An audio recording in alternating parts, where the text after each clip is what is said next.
On the 29th floor, the city glows like a grid of hot coals.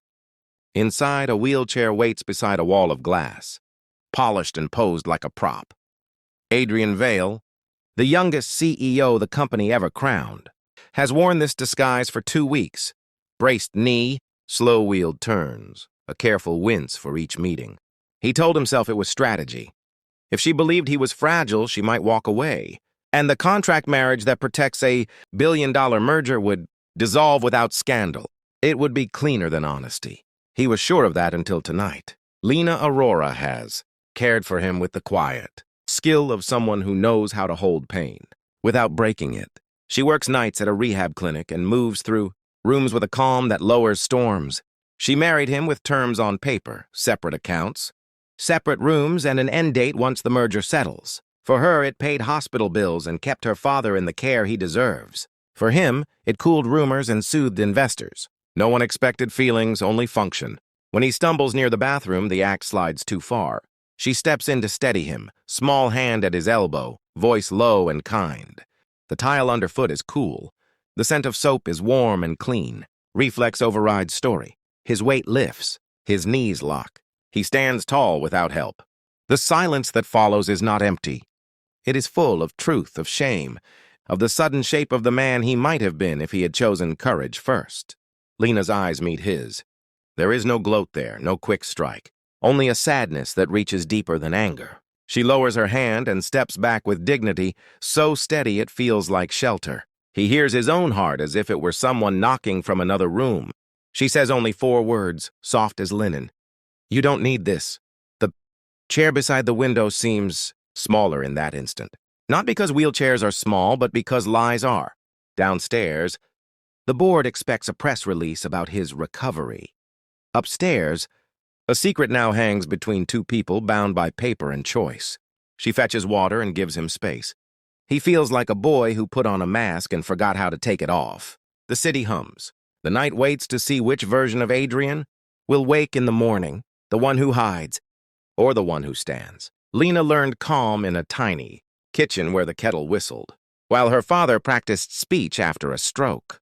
She taped small notes on every cabinet: salt, tea, hope, so he could point when words would not come.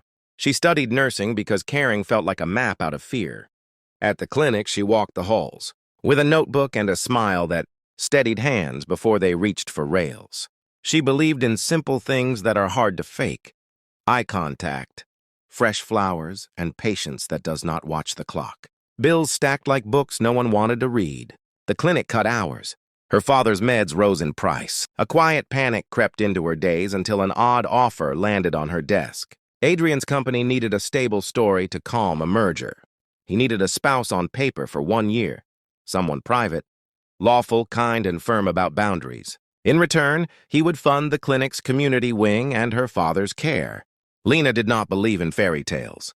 She believed in contracts and in people becoming better when given a chance. She asked for honesty. He promised to be clear. Adrian's road to this tower was paved with brilliance and a fear of being handled. He grew up in a family where love felt like a meeting agenda. Success was the language everyone understood. He rose fast, hired well, crafted plans like puzzles, and became a headline before he turned 30. The board adored the numbers and worried about the noise. A short engagement and a clean marriage story would silence rumors that chased him. He agreed, thinking paper could tame chaos. But the old fear of being used, of being loved for the logo and not the lungs, whispered at night. So he chose a test. He called it insurance. It was, in truth, a trick. Lena never asked for more than respect. She stocked his fridge with fruit, measured his meds when he said he needed them, and set a chair near the window where morning light was kind. When he made small jabs about her simple dresses or long shifts, she did not bite. She tucked the comments away like pebbles and kept walking. She believed the way forward was to stay steady long enough for him to notice his own reflection and decide, to meet it with grace. The lie wears on him. Meetings turn into theater. Assistants push the chair while reading numbers that used to thrill him. The board praises his resilience, a word that rattles when it is pinned to the wrong truth.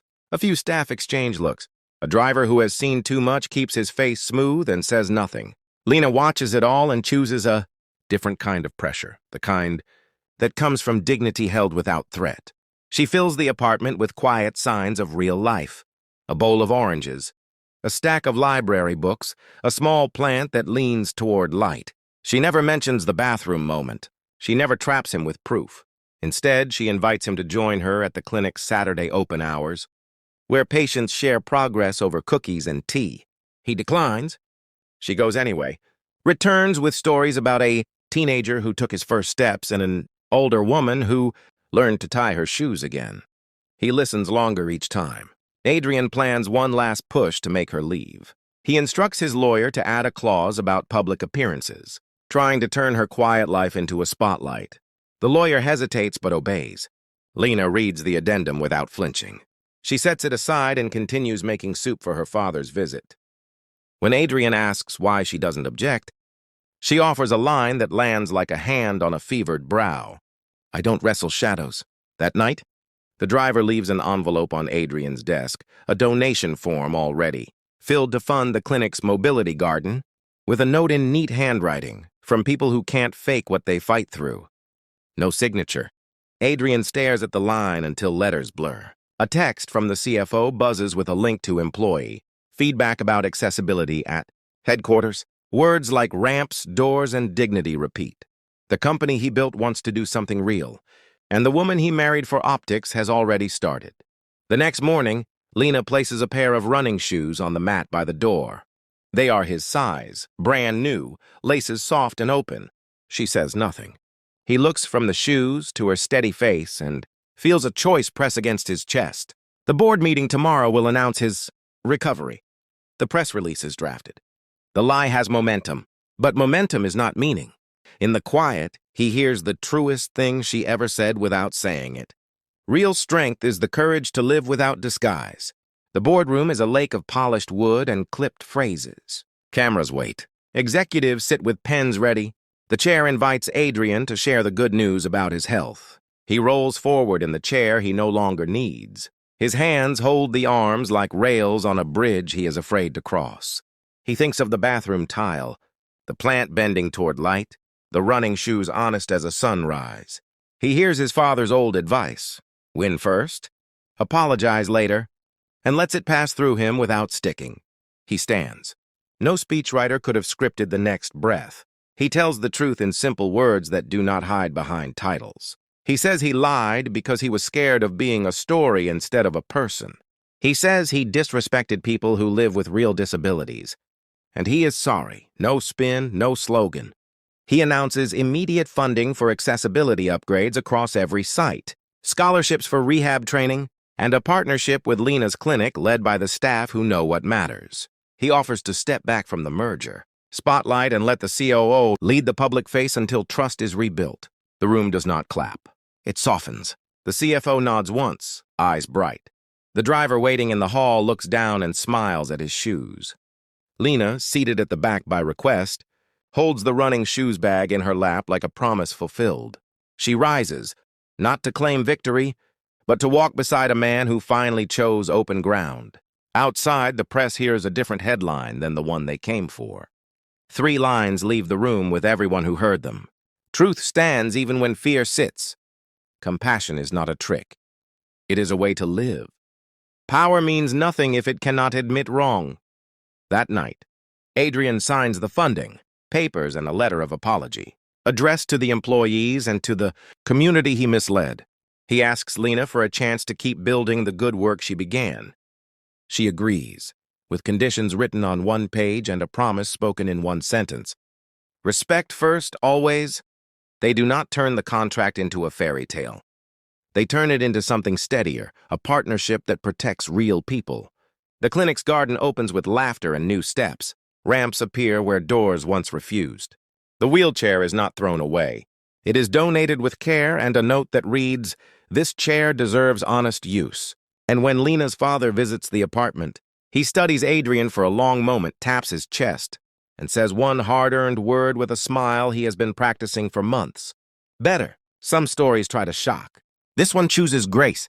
A man traded disguise for truth and found a better kind of strength. A woman held her ground without shouting and turned a company toward real care. If this moved you, share where you're watching from and the line that stayed with you. Tell us about a time honesty changed a room. Subscribe for more cinematic stories that honor quiet courage, steady love, and the power of doing the next right thing.